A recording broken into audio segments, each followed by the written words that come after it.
All right, let's get to today's guests. We have two guests today, David Roberts and John Gildea.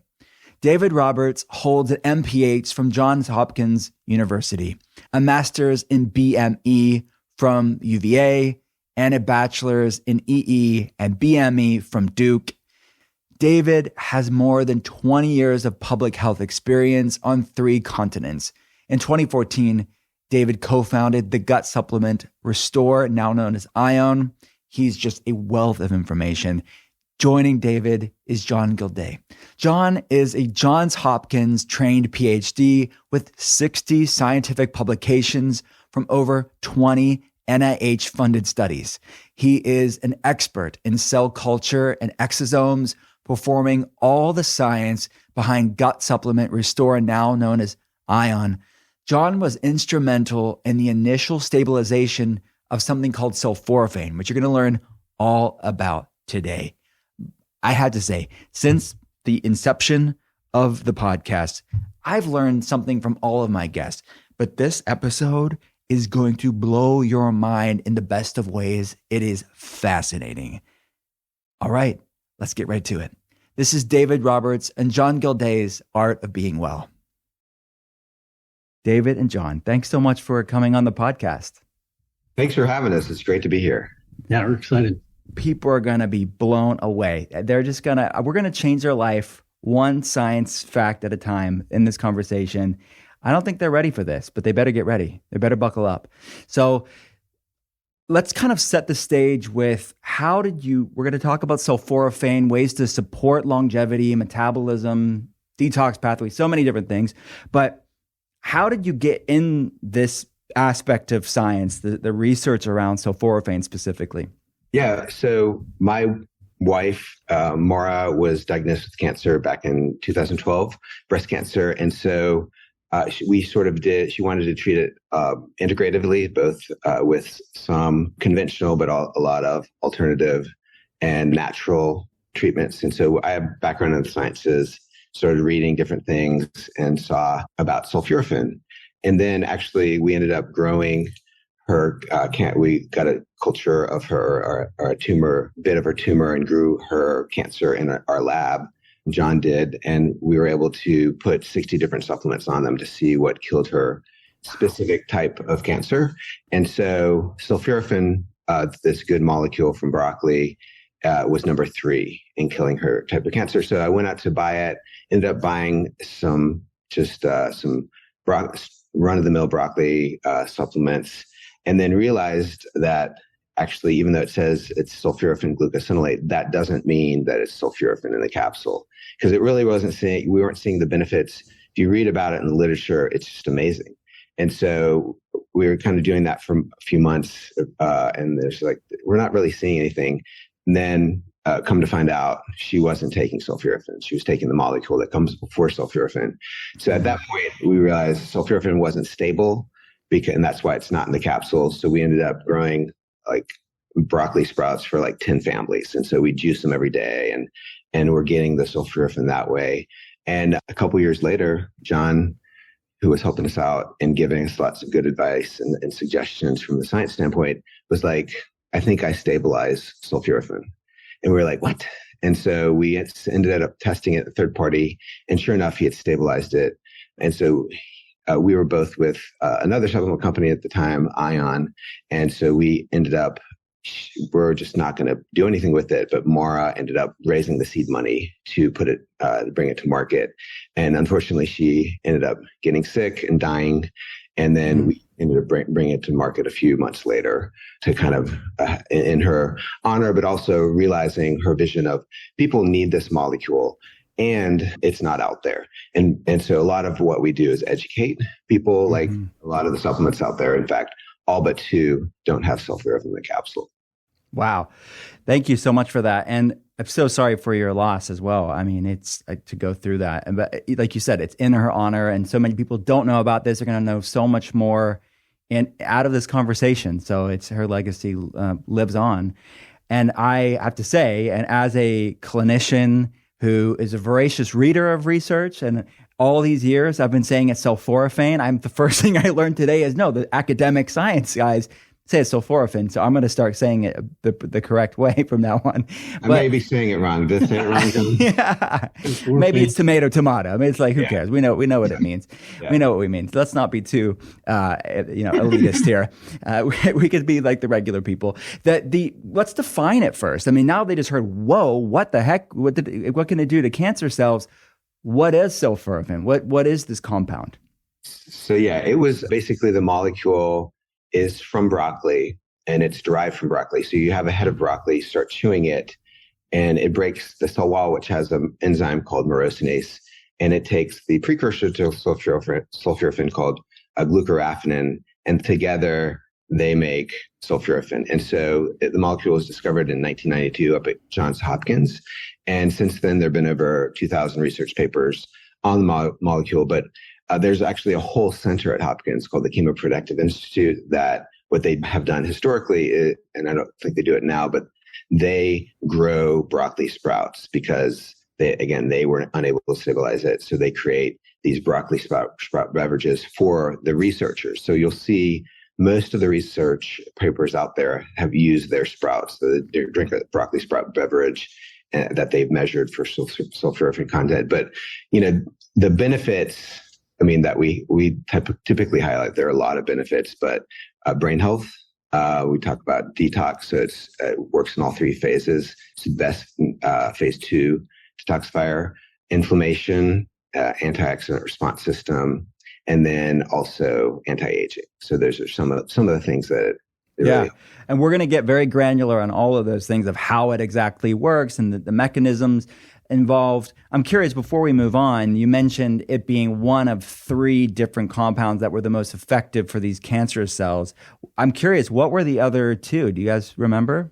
I remember. Do you remember, John? I think one of them was curcumin.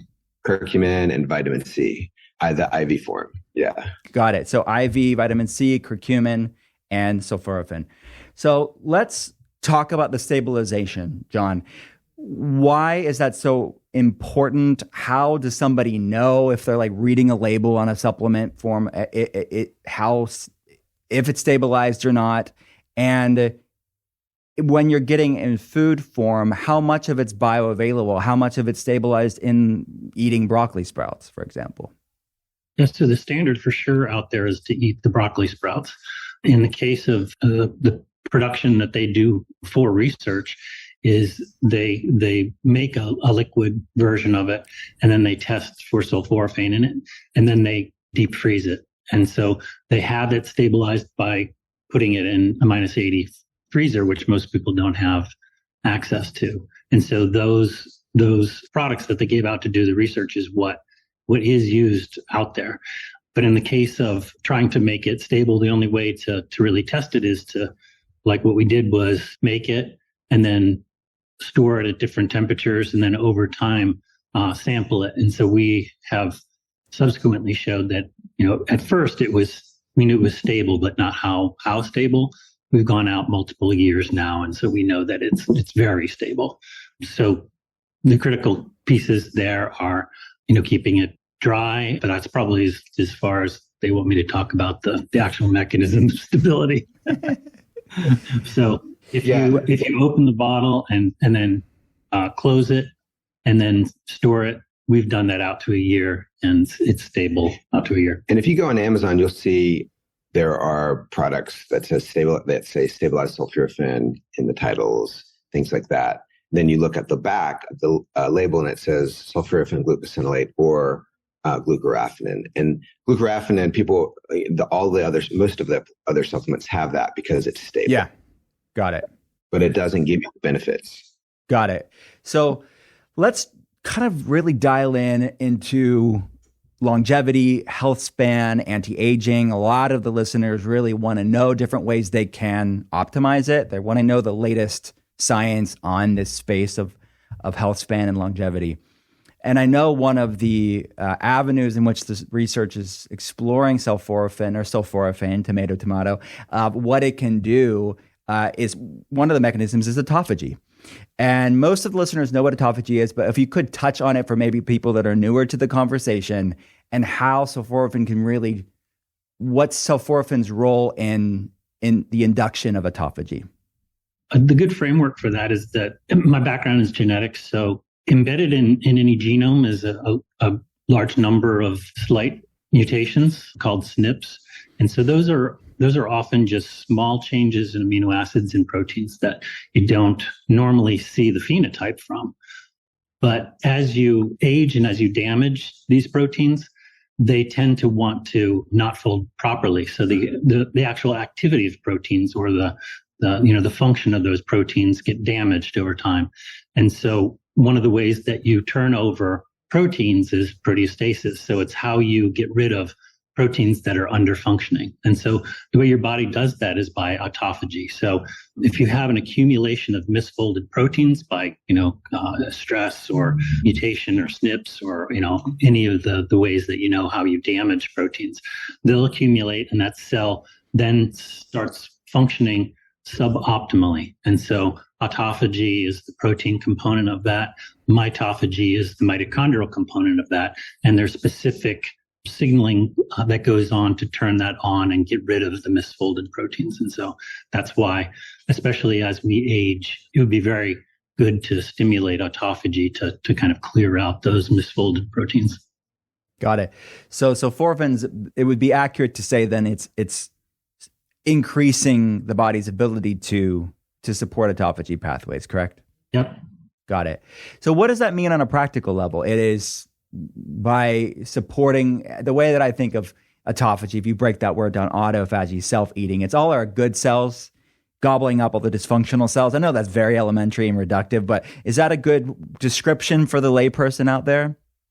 Yeah, I think it is. I think in the case that you're talking about is dead cells being cleared. So a lot of that kind of moves into a different topic, which is senolysis. So getting rid of senescent cells. Yes. Also an extremely good inducer of senescence. But the autophagy, at least in my mind, is happening within a single cell. So it's the mechanism within a cell that is consuming the misfolded proteins. Got it. So is there a correlation between autophagy pathways and sort of the senolytic activity, or can one happen without the other? Are they part of the larger goal here? Yeah, they are related for sure. I mean, a good example of it, just because we were talking about cancer earlier, is that if you go through a treatment and you are treated with the classic chemotherapy, radiation therapy, it's now known that you have from then on a much higher number of senescent cells in your body. And so those senescent cells are ones that do not proliferate anymore. So they're kind of stuck in this stasis where it's not proliferating anymore. So it's not rebuilding the tissue.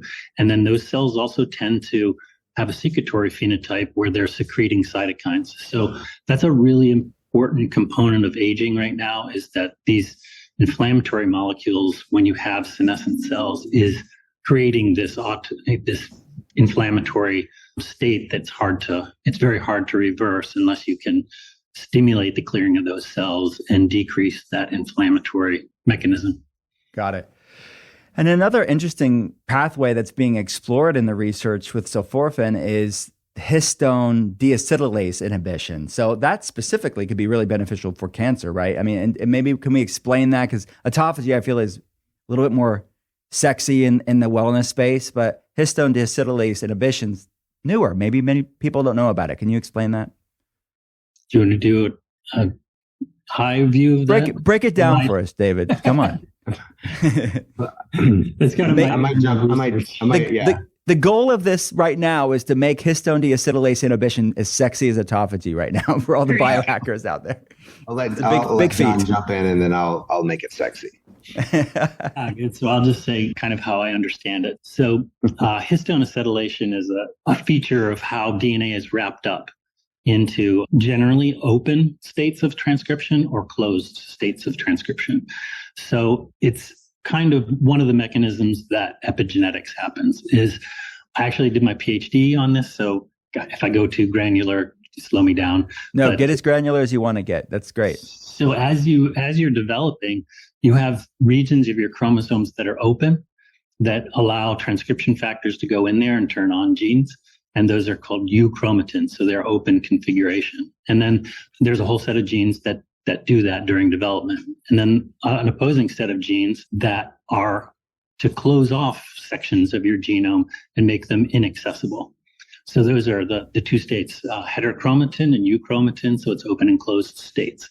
And then as you're aging, what's happening is that every time you get a DNA strand break, the mechanisms that allow you to remember the on and off state of your genes gets distracted.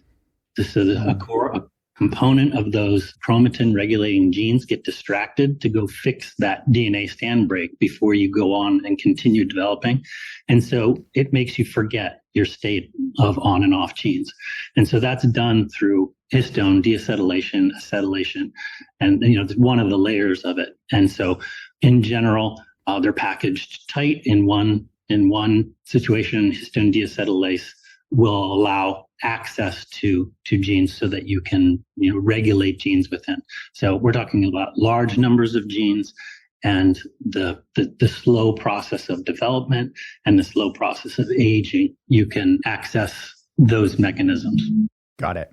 David, any thoughts on this? Well, yeah, I think just that, that's very specific, but I think as we're talking about different things within aging, and John says this all the time, and it's a lot of it, the larger picture is, I think everything we've talked about is driven by inflammation. Senescence, like he was talking about with radiation and chemotherapy, and just all, the autophagy, the need to induce autophagy, those cells probably went down because of inflammation. And so, that's the beauty of sulforaphane is, one of the main steps is it helps with inflammation, and it does these other things too. So it's like it's coming at anti-aging from a lot of different angles. Yeah, absolutely. And a part of that, like you said, the senescence and the autophagy and these other pathways, these longevity pathways, one of them is the antioxidant response system and how it really induces over 200 different genes. Like you said, we can narrow down on like the really interesting ones that we understanding the pathway, or someone, just doing their thesis on this pathway, but it's doing lots of different things for our body that we're probably just only beginning to understand. Any thoughts on that? Yeah, I think we both do. But one of the most exciting things about, if you think about, like we were just talking about vitamin C. If you think of vitamin C, it's an antioxidant. One vitamin C molecule can cancel out one pro-oxidant. Sulforaphane is almost like a master antioxidant in the sense that it induces what you said, the antioxidant response system, which are genes that then start pumping out over 200 different type of antioxidants. And what's more is that it turns it on for one dose, turns it on for 72 hours. And so it just keeps going and going and going. I was camping with my son in Colorado this past summer. And for some reason, this is the first time it's happened, but I brought some broccoli because we were doing long hikes, and I was like, I'm going to need it for these old bones, but it oxidized, and so actually it was moist, and it happened to be moist there at that time, rainy, and it was no good. And so a day went by, 2 days went by, 3 days went by, and then by the fourth day, I was definitely noticing like, okay, I'm definitely feeling it, and that's the at that time, the antioxidant response system and that induction had worn off. Fascinating. And I'm aware of the research around sulforaphane's ability to modulate our microbiome's age, which I find fascinating, which I don't think a lot of people know about. But what's the connection there? How do we find out how old our microbiome is and really support not our own health span, but the health span of our microbiome, which is intimately connected to our own? Yeah, I think the connection to microbiome is really interesting. Probably an audience like yours that's up on the research will know that a lot of the brain-related issues that people are having right now, it's turning out each one of them is starting in the gut. And so the inflammation and the microbiome and how it's functioning or dysfunctioning is being transmitted backwards up through your neurons back into your brain. That's actually the mechanism is through misfolded proteins. So the way that the kind of seminal study on sulforaphane for the microbiome was that you just measure what is the microbiome of a young person and what is the microbiome of an old person. And then to take sulforaphane and then look at the change in the short term. And it was very clear that a large number of the microbiome was switching back towards a younger profile. And that's important because it's really hard to go in there with a single bacteria and figure out pathways. Yeah. But there are ways to show general features of it as being pro-inflammatory, anti-inflammatory, things like that. But in this case, it was just looked younger. And so the aspects of which bacteria go up and down is kind of in the minutia, but the overall idea that the microbiome is more useful was very striking. And I think a lot of people didn't realize that sulforaphane had that activity until that paper. But it's pretty easy to see how it could act in that area because we've shown sulforaphane drops your blood sugar levels quick. It'll make you go into ketosis more quickly, so you get into secreting butyrate, as your blood sugar is lower over time. And of course, your microbiome interface with both sugar and butyrate is a kind of very central feature of how your microbiome functions, or how you can tell whether it's functioning well. In fact, one of the papers, it might be the one that you're talking about, they actually did find that, as John was saying, if they had a control of older, I think this paper I'm thinking about was mice that didn't have sulforaphane, older mice that did, younger mice that didn't, younger mice that did have sulforaphane, and both sets of the young mice and the old mice that had sulforaphane had a bacteria that actually is known to produce fatty acids, which would be important for short chain fatty acids, which would be important for the butyrate production. Butyrate, yeah. Yeah, and isn't it fascinating? I mean, kind of touching on what you both are saying is that as time goes on and we understand these underlying mechanisms of how such and such molecule, how can such and such compound impact, how does it, we know it's beneficial, but how? Well, it turns out so much of it, the causal underlying mechanism is that how it's modulating our microbiome. It's so, how many examples can we think of over the past 10, 15 years that that's the case? It's really the microbiome's implication and how it's benefiting many other systems of the body, like our skin or our hair or our mood or our energy levels or our inflammation levels. It's so fascinating, don't you think? Yeah. And the transfer of bacteria for, increasing longevity, young bacteria into older and the vice versa. So it's let's talk about that. Because I know people's ears are ringing right now. What goes on there? What about the transfer of bacteria that we should know about? Yeah. So in one area of research that I think is very, very interesting, the general idea is what you're switching things from old and young. Mm-hmm. And just to summarize, a lot of work is, a big component of is the actual ratio of bacteria in your microbiome. So if you do a fecal transplant, you can transplant a lot of, especially the sugar metabolism that's going on in a young person that, they just very infrequently have problems with sugar metabolism. That's one of them. And then the other component that I'm also interested in is what are the things that are swimming around in your plasma that are aging you, and sort of the summary of that kind of world where you join the circulatory systems together of old and young mice is that surprisingly, it isn't that the factors from the young mouse are de-aging the old. It's the dilution of factors that are keeping you old in the older mice. So all you have to do is dilute these factors that are keeping you locked into the aging program. And so it seems a lot more you're able to overcome that idea a lot better than, if you think, I'm just missing all these factors that are keeping me young. So things like, when you're doing exercise and all these things that can dramatically change, systems of your microbiome and system of your blood serum content, it seems much more less of a hurdle than, I damaged 40% of my genome and need to, refold and get rid of all those proteins. So Absolutely. So, and we're down. We're talking about the second brain, the gut, right? 95% of serotonin's made there, 50% of dopamine's made there, and it's I think physically, I think even resembles the brain, your intestines.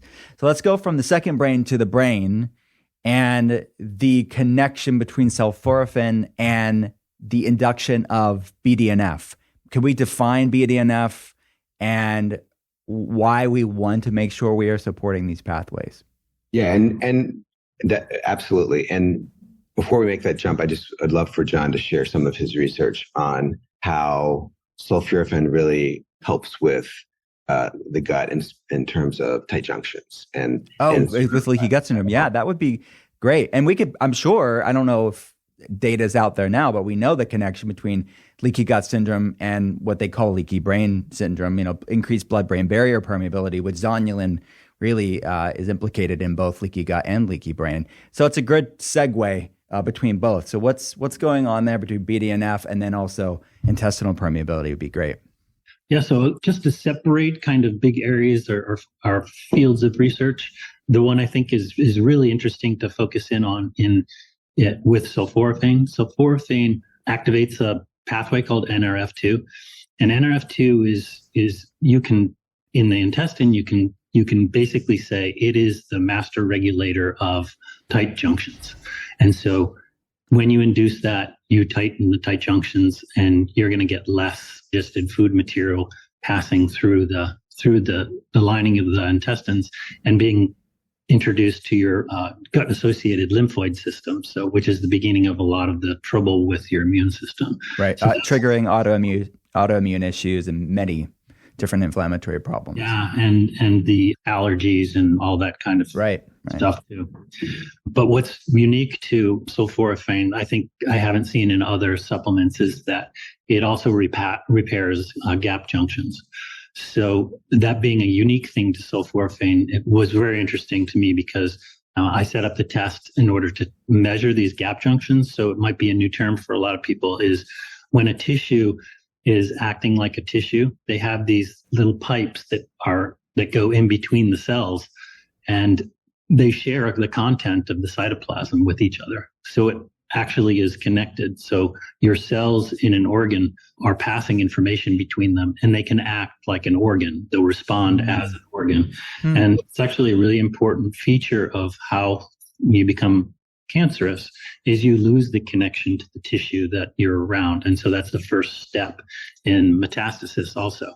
But so making that tissue act like a tissue is a really big feature of sulforaphane, and it actually repairs damage to your intestines and repairs your gap junctions.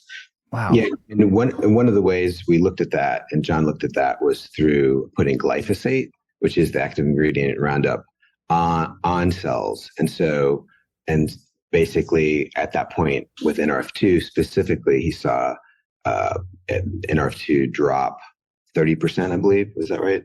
And if you think about it, NRF2 is responsible for phase 2 detox. 30% drop is massive. And so this glyphosate is making, and NRF2 works in every cell of your body. So all of a sudden, every toxin that you're exposed to, once you have that glyphosate insult, it's accumulating. That much more toxic, right? Yeah. Because you can't get it out. And so what John showed was basically with one dose of sulforaphane, you can get that NRF2 back up to normal. And that, like he was saying, impacts, your tight junction integrity. Yeah. I have to say, on a clinical level, when I'm looking at labs, the amount of these pesticides and herbicides, Roundup, glyphosate, other environmental toxins, it is high in so many people, and they don't even know it. They think, it's some abstract thing that they know is not good, toxins, quote unquote, that they hear people in wellness talk about so much, but it's in people's systems. To sort of be supporting the NRF2 pathways and these other, methylation pathways is essential for, these toxins trigger chronic diseases, autoimmune problems. And that's one of the reasons why we see such an epidemic rise of autoimmune conditions. So I just want to bring it home to people's real life. This is important for your life, your family's life. So it's improving intestinal permeability. It's healing leaky gut syndrome, for lack of better or improving the intestinal lining integrity, maybe is a better way of putting it. What's it doing for the brain with BDNF? I'm fascinated about this, and maybe define BDNF if we can. Sure, I would say the first thing is that, we were talking about the connection to microbiome and sugar, and so many of those, that combination of making butyrate and then also decreasing the amount of sugar is a scenario that is amenable to brain health in general. And so that switch of lowering sugar and increasing butyrate in general is inflammation in your brain. But besides that mechanism is that sulforaphane itself is able to travel through the whole body. It doesn't have a problem with bioavailability, so it makes it to your brain directly. It's there. And so that's a really unique aspect of sulforaphane, because many supplements are not able to penetrate that blood-brain barrier. Mm-hmm. And so it's making it to your brain. And so the connection to BDNF is interesting, because BDNF in general, I would say that the big induction of it is butyrate as well as fasting. So that's the AMP kinase system. And so induction of BDNF is just something that's known to be done through sulforaphane. And the reason that is so important is that brain-derived neurotrophic factor is a factor that is driving neuroplasticity. So your ability for your brain to accommodate change, like maybe a good way to think about that is somebody that was sighted and then loses their sight. That brain that you have used your whole life to develop the ability to see, to process visual information, when that's lost, your brain will actually start using that brain area in order for hearing, for taste, for other uses. And that's why in people that are blind, they often have dramatically enhanced senses in other parts of their ability, their sensing ability. And so that would be neuroplasticity, a good example of neuroplasticity, even though you're an adult or already finished developing. So neuroplasticity is something that we all want to be able to do, and is the reason why you want to keep stimulating your brain as you're aging. Introduce it to new subjects, make yourself mastinate chew on ideas for a while. Masticate. Yeah, not a again. I know, exactly. We're all not English majors. We're just saying things. We know what we're talking about. Just believe us. You're able to make your brain be adaptable to current time, so you want to be able to change. Yeah, and one of our partners, Martin Katz, who helped bring the sulforaphane product to the market too.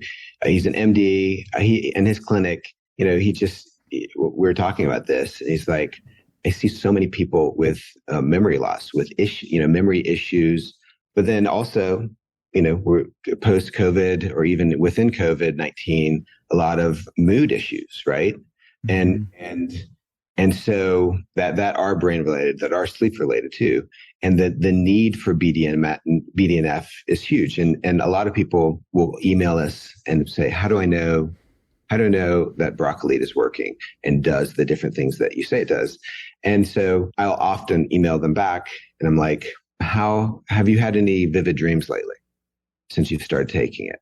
And it's not everybody. It's about a quarter of the people will email back and be like, oh my gosh, I've been wondering what that is. That's BDNF. And so that's the neuroplasticity element that John was talking about. The BDNF really is at the center of brain health. And so with so many brain, memory issues and mood issues around today, specifically, having something that induces BDNF it's a gold mine. Mm-hmm. We're not saying don't fast. We're not saying don't exercise, which also induces BDNF. You should do those too. But this is yet another tool as well. Yeah, I love that. So it's your brain-derived neurotropic factors, your body's ability to make new neurons. Like you said, neuroplasticity. People, the old science, the old idea that basically once your brain is neurons are dead, there's no one going back. The new science is quite the opposite. Your brain is able to regenerate, and this is a way to do that. And you touched on through the conversation, different ways to support autophagy or support butyrate. And it goes, I'll pose the question to you. What are some other of your favorite ways to support longevity, like the top ones? I'm assuming is fasting on the list, and maybe give us three other ways that are complementary to these pathways that sulforaphane supports.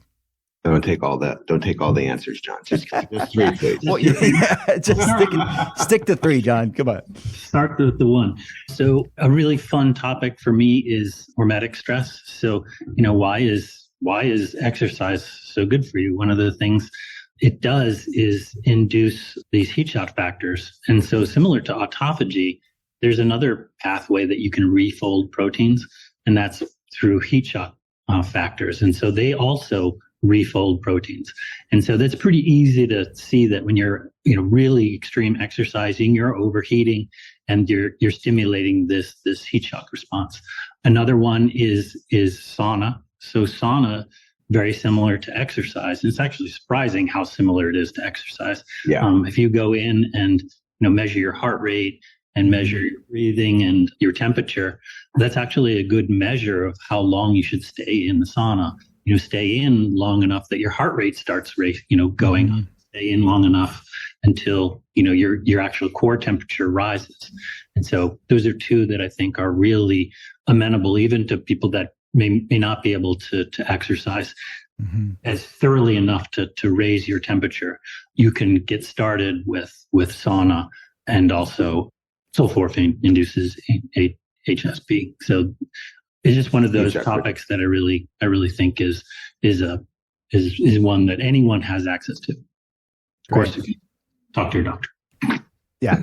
The disclaimer. Not the disclaimer. Right. Yeah. So for me, I'd say, of course, John took exercise. So of course, one of the ones that I think we both do is resveratrol.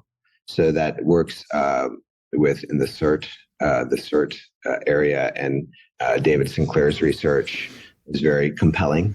There's also some counter research, but which I don't think we agree with. Anyway, but yeah, I'd say anti-aging, resveratrol, it's the molecule in red wine responsible for the French paradox. At least they originally thought, maybe there's research that shows maybe not, but where French people eat fatty foods and drink lots of wine, but are still pretty healthy cardiovascularly. And then I'm just thinking, a lot of the things, because we come from a cancer background with my wife's cancer.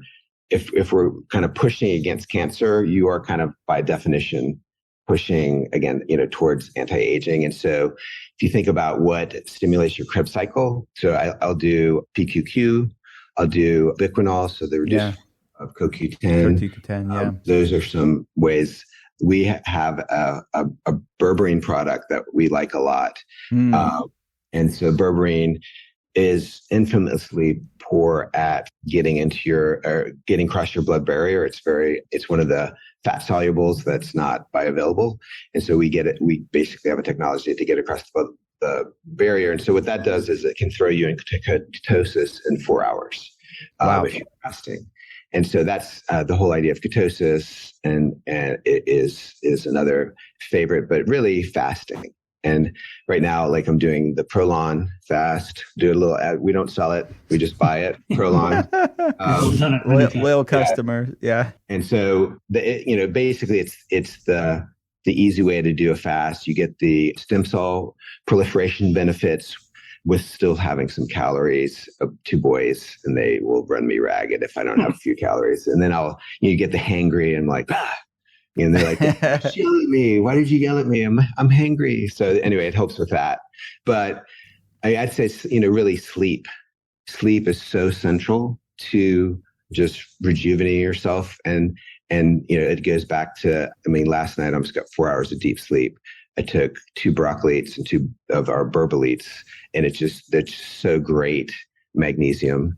It's so great for throwing you into deep sleep. I love that.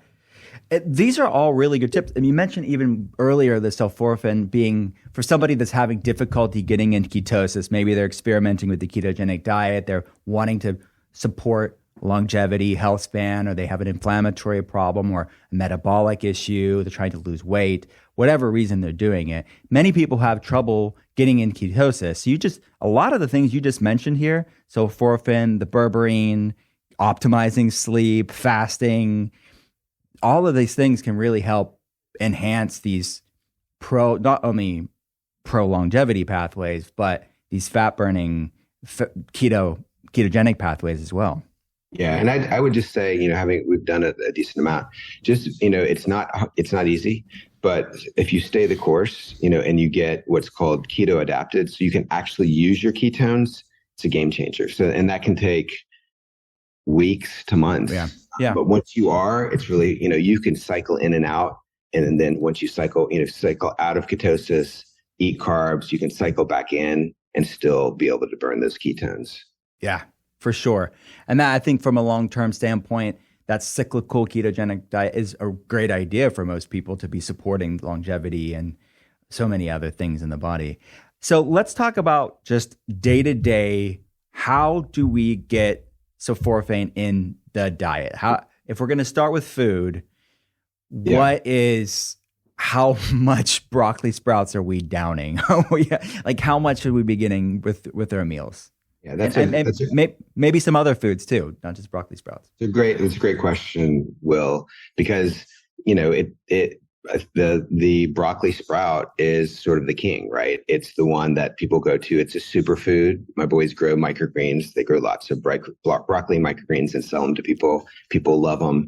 We grew them in the sprout version for years, and we would juice about 2 to 3 ounces and throw some carrot in there, throw some ginger in there, throw some lemon in there, and have a really good juice that's palatable. Because if you're just doing a broccoli sprout shot, that's not sustainable. It's awful. It tastes nasty. But if you throw some lemon in there, right, John? If you throw some lemon in there, all of a sudden that citrus cuts it. But 2 to 3 ounces, and the thing is, there are two things. Like we sell seeds because we know not everybody wants to buy a capsule. Not everybody wants to spend the money to do that or can. But not all seeds are created equal. We actually bought 2019. We were looking for seeds, sources of organic broccoli seeds. And we were just finding some funny results with our internal testing.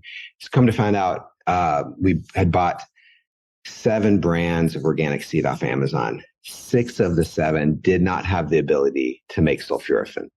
Which is like, dude, what's going on there? And so we retested about 6 months later, 9 different brands. At that point, I think 8 of the 9 did produce sulforaphane, which is great. But it's just like, it all of a sudden raises this issue of like, well, what's going on? Like, why didn't?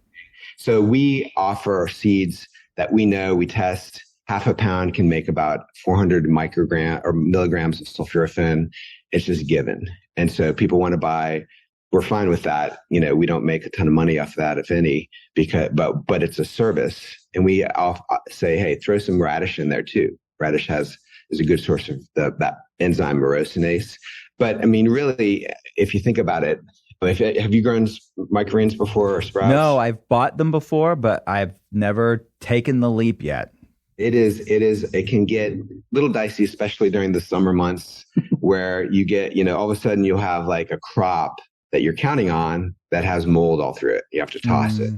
And and then like as we were doing it, we had at the time 2 young children, and if you travel, you miss a crop, it's really difficult. And so having a capsule, sulforaphane in the capsule that you can trust is just, even if you're growing it, you may want to have that back as a backup.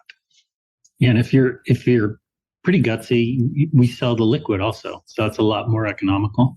You can mix it with papaya, mango juice covers it pretty well, and so you can experiment to see how you can make that palatable. But we had a lot of fun at conferences just putting the liquid out and having people taste it. Yeah, it's definitely. We'll see how wellnessy are you by like your face whenever you take the shot. Exactly. Yeah, level of toughness. Yeah. So how many servings we're getting it from our foods? How above and beyond the food, just to make sure we're getting the therapeutic dose throughout the day, I've been taking 2 capsules of broccoli every day.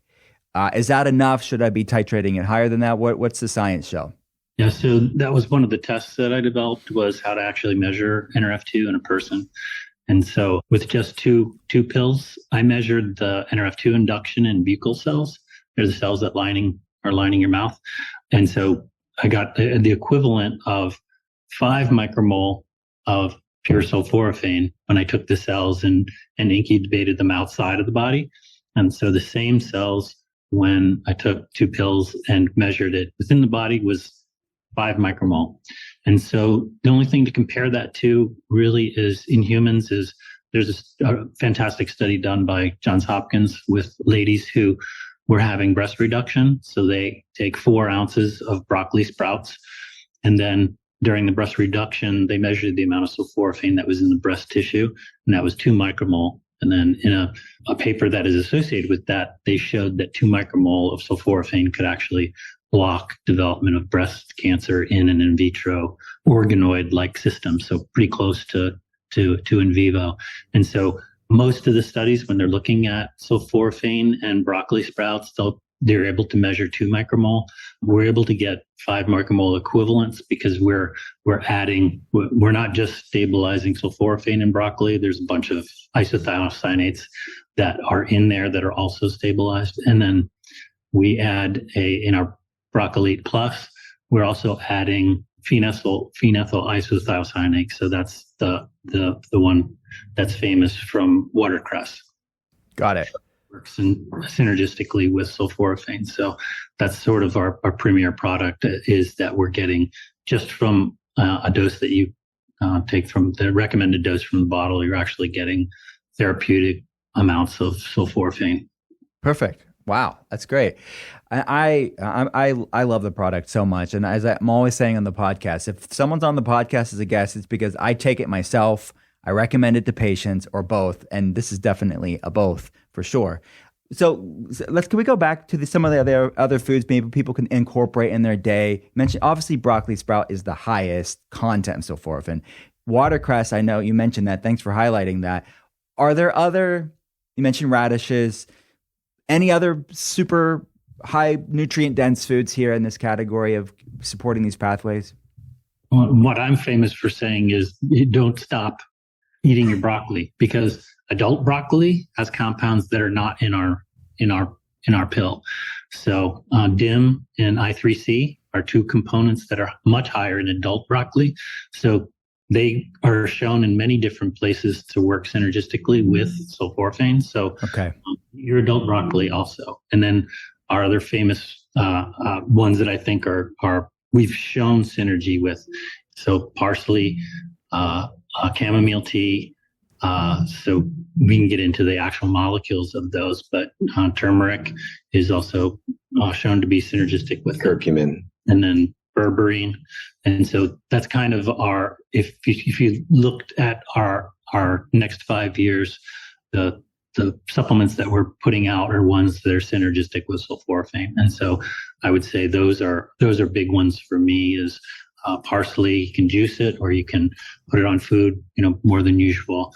Chamomile tea at night, that's apigenin. Big fans of apigenin. Yeah. So those are kind of big ones for me. Love that. David, any other thoughts? Yeah, I mean, John covered quite a bit there. Nutrient density is something we talk a lot about, and John talks a lot about Bruce Ames with the micronutrient deficiency causing aging. And so, an egg, a farm-raised organic egg, beef liver, any organ meat is good for micronutrients. But I think, just as some thoughts to kind of that I've had as we're talking is that, we're in and you see this probably, we're the first generation, I believe, is the research shows is that we may not live as long or longer than the previous generation. And that's that's because toxic burden, toxins and impacting your brain, cells, organs, all sorts of things, gut, the whole glyphosate burden that's insidious in everything. And so having tools to really push back against those toxins and also support, anti-aging, it's super important. Yeah, without a doubt. This has been a rich conversation. Before we go, you all know that the podcast is called The Art of Being Well.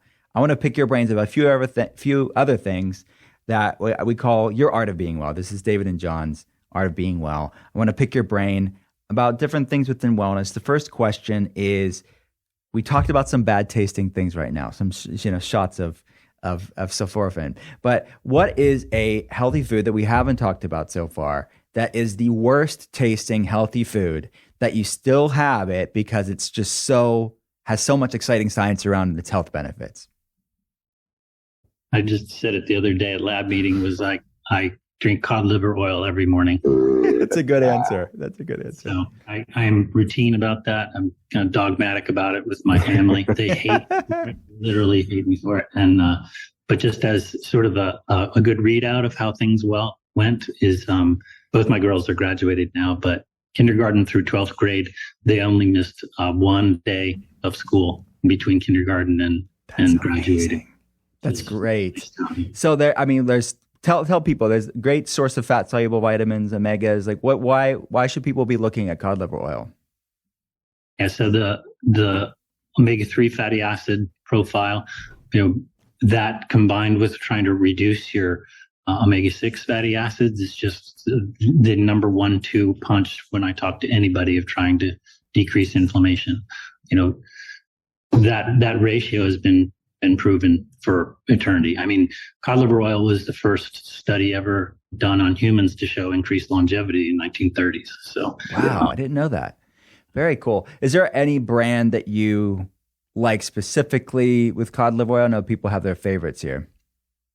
Yeah, I've switched around all different brands and things, and I will often take one that I think is the most palatable with, I think is Carlson's, and then I will actually put back some of the supplements that are supposed to be in there. So I'll add back to try and make a more universal fat soluble system. So I'll add back gamma tocotrienols into it, and I'll add vitamin K2 back into it, and I'll add a little bit more vitamin A, and then I do put more vitamin D into that one. So that's kind of my go-to, is to fortify one that actually tastes really good. I love it. You've biohacked cod liver oil. You just made your own. I love it. How about you, David? Well, I was worried I wouldn't be able to beat John's nastiness as far as cod liver oil, but so one that I don't do every day. In fact, but it is definitely nastier to the taste than cod liver oil is liquid ketones. Oh, for sure. I know what you're talking about. It is like a cleaning product, something you would put in a car, but yeah. Yeah, I mean, and so we were doing that back in the 2014, 2015, way before the keto had taken off. But like at that point there was the research that thought maybe that wasn't good, and so we stopped. But I think there's research that's showing that is actually better now, right, John? Yeah, lowers your blood sugar. Yeah, and so but I think this isn't as bad as cod liver oil, but it's still pretty bad. It's called the Budwig diet. So you take flaxseed oil and you blend it with cottage cheese, and so it it makes the flaxseed oil bioavailable. So Joanna Budwig, who John introduced me to, who is a lady from Germany in the 30s who could have won the Nobel Prize had she not been a female, potentially, and really helped a lot of cancer patients. So anyway, it increases your omega-3s.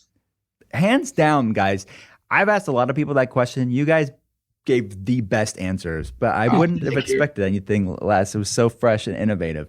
What's the weirdest wellness thing that you've done? And I think you both being science-minded people, it's relative, I know, weird, but you've probably done a lot of N-of-1 experiments here. So what's the weirdest thing you've done for your wellness that you're willing to admit on a podcast? I would say what just jumps to mind was after testing sulforaphane on cells, I became convinced that our version of sulforaphane was safe. And I couldn't say that for other versions that I was testing. And so to prove that, we all sat around the production facility and ate the equivalent of a brick of sulforaphane. So like the equivalent of maybe 100 pills more or more. You were ODing, but not ODing on sulforaphane. That's funny. How did you feel? Did you start to levitate? If you do that, you will always remember what your brain feels like with no inflammation. Right. And wow. It is very, very different. Like if someone has gotten into very deep ketosis, it's very similar to that. Like, got it. Makes sense. Brighter than normal. Yeah. If you're not used to it, it would be just a little bit disturbing. But how about you, David? Weirdest wellness thing that you've done? I'll just go for it. So basically, I'm in Cabo. It's 2 days before as all good stories begin. I'm in Cabo. 2 days before Easter this past year, and to get out, I have to do a COVID test positive. And I'm just like, I have 2 boys at home. Like, I am not missing Easter at home with my boys. So I'm going to retest, but I have to like fix up my nose. So I lavage my nose really well with whatever I have. And then if you've heard of DMSO. Oh yeah. Chelator. Yeah. Yeah. And so don't do this please at home because not advised. Yeah. For a lot of reasons, but I make a poultice of DMSO and broccoli and I just like layer my nose with it and just like, it's this thick. And so get retested. Sure enough, I don't have COVID. But then I realized this, like, I'm like, oh my gosh, I just got a ton of sulforaphane straight into my blood system because this DMSO goes through the dermal layer. And so it's taking all this stuff. I'm like, wow, this is amazing. But I have not done it since. It was an emergency. So. Hey, look, desperate times. Desperate measures. Yeah. That's amazing. So I forgot to ask you this earlier. We'll make it part of your art of being well. Let's just do it.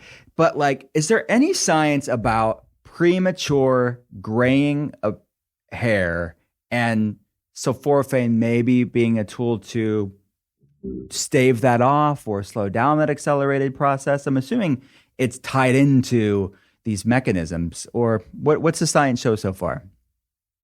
I know a little bit about that mechanism, and it has to do with, I know about it from mice, and when they make their hair, it's pretty well studied. Like, how do you have a mouse hair that has 4 different colors? Agouti has multiple different colors. So as the hair is being made, there are accessory glands that are, as it's growing, putting pigment into that hair as it's growing out of the hair follicle. And it's pretty well known that the way that hair is grayed is by hydrogen peroxide. And catalase. Excess hydrogen peroxide production. So, I mean, if you wanted to try and hack that, that's kind of how I would go about doing that. And, probably the best way to